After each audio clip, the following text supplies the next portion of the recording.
معاشرے میں جو حالات ہیں بھائی، کیا یہ خالد بن ولید جیسا جرنیل پیدا کرنے کی ہماری یہ کوئی محمد بن قاسم پیدا ہوگا، محمود تیموریہ پیدا ہوگا، سلطان نور الدین گنجی جیسا بادشاہ پیدا ہوگا، سلطان صلاح الدین ایوبی جیسا کوئی جرنیل پیدا ہوگا، محمود غزنوی پیدا ہوگا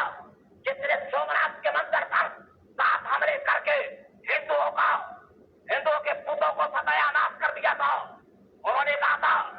کہ اے محمود ہمارے بتوں کو مت توڑ، یہ خزانہ ہے، یہ اتنا بڑا کمرہ میں سونے کے زر و جواہرات ہے، سارے لے لو، ہمارے بتوں کو مت توڑو۔ اس نے کہا کہ محمود جو ہے یہ بت توڑنے والا ہے، بت فروش نہیں ہے، سومناتھ کے منظر کو تباہ و برباد کر دیا۔ وہ کہاں سے اولاد پیدا ہو؟ اولاد ادھر سے پیدا ہو گئی،